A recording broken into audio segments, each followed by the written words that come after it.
Oh boy. This movie is not well suited to my style of review, guys.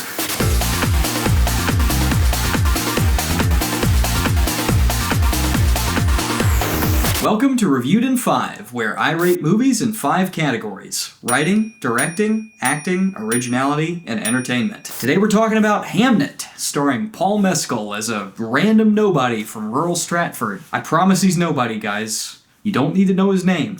Definitely does not rhyme with Shilliam Wakespeare. This movie really wants you to go, when they reveal that, but like, come on guys, who else could this have been? Honestly, would have been a bigger twist if he had somehow turned out not to be Shakespeare.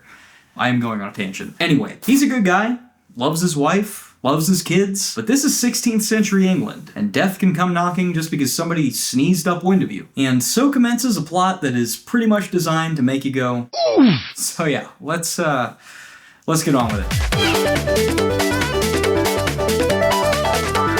So about 30 minutes in, it occurred to me that this movie is to Hamlet what Wicked is to The Wizard of Oz. Vastly underutilized marketing angle, by the way. But whereas Wicked twists itself into knots, making sure every little plot detail ties back into the original somehow, this movie baits you into thinking that the side characters are going to be more relevant than they actually are. Like, ooh, Paul Mescal has a terrible father figure? Jesse Buckley's got a well-intentioned but asshole older brother? Wonder if these guys are going to influence their stage counterparts in any way. And the movie provides you with about as much of an answer as a Magic 8 Ball. Because when you boil this story down to the bare essential, minimally necessary beats, you could probably count them on one hand. And you can also probably guess what they are before you even watch it. I tell you what, that book must have been written in the most beautiful, flowing, poetic prose you've ever seen, or it was printed in font size 72. Because I have absolutely no idea how they managed to fill 384 pages with this. Like, credit where credit's due, they squeezed a hell of a lot of emotion out of it, but in terms of plot, don't expect Shakespeare in love here. 3 out of 5.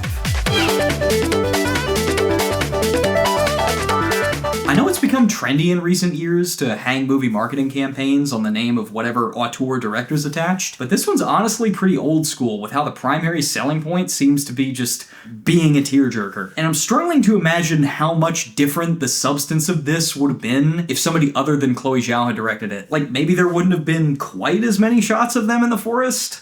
I don't know. I think the real answer is, with the heights of sappiness that this story's reaching, it would have been real easy to just turn this into a straight-up melodrama. Like, can you imagine if this was made in the 80s? It would have starred Meryl Streep, and it would have been corny as hell. But Chloe Zhao's taste for stripped-back realism in her writing, in her set design, in her performances, gives this thing a rawness that just tears you apart. Basically, the movie's power comes from the fact that it feels like it's happening to real people, and I think that's an underrated creative aspect that Chloe Zhao specifically is bringing to the table here. 4 out of 5.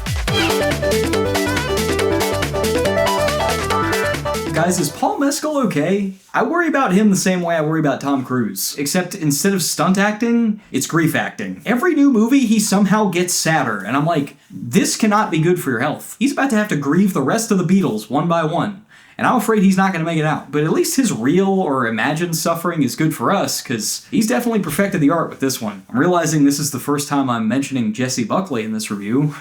Whoops. Because as much as this movie's about Shakespeare, she is actually the main character. And I think it says a lot that her grief acting is rivaling the master. But you know who rivals them both is Jacoby Jupe. Is this movie called William? Is it called Agnes? No. And when you look into the eyes of this child, the title role is the least of the things you want to give him. Honestly, the fact that we got an acclaimed play out of this is the happiest ending we could have gotten. Because there's absolutely an alternate universe where wars were fought over this kid. And he's also doing a more convincing job of reciting Shakespeare and Latin than most professional adult actors.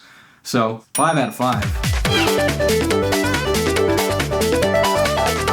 I'm not sure what it says about this movie that all the most memorable lines are just quotes from actual Shakespeare plays. Like, so much so that they would not have been remiss to include him in that Oscar nomination. And it sounds bad when you put it like that, but there's definitely an art to the way this movie recontextualizes words that have pretty much become meaningless due to cultural ubiquity. Like, I am really bending over backwards to avoid spoilers here, but let's just say Paul Mescal has a much better reason to be saying to be or not to be than Hamlet does. And honestly, that's probably the most ham-fisted example. Like, the whole third act is basically that, and it's easily the best part of the movie. So as tempting as it is to dismiss this as soap opera dramatization of a Wikipedia article, that would be unfair, and vastly underselling it. 4 out of 5.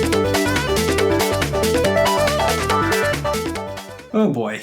How do I describe the entertainment value of this? Shall I compare thee to the boy in the striped pajamas? You just know from the beginning that this is not going to go well. Though here's what I will say. When I heard that the third act of this movie was making people bawl their eyes out, I definitely misinterpreted what that meant. It's not really a sad cry. It's more that hopeful cry that you have when a terrible burden has been lifted from your chest. I just realized that probably made it sound like this movie's a burden. Look, it's sad, but it's not depressing, guys. It's not going to ruin your day. That's another great quote for the promos. 3 stars. Won't ruin your day. I'm gonna shut up now. Alright guys, give me an over-under on how close this score is gonna be to the number of family members left at the end of the movie. And that'll be 3.8. Yeah, don't know if I want to watch it again, but it was good. And the Oscars are almost upon us, folks. Next week we are seeing the last and arguably the best. So keep an eye out on Instagram and the community tab for the screening, because yeah, I'm looking forward to this one. Peace out, players. I mean that in like the Shakespearean sense. That might have been the whitest thing I've ever said on this channel.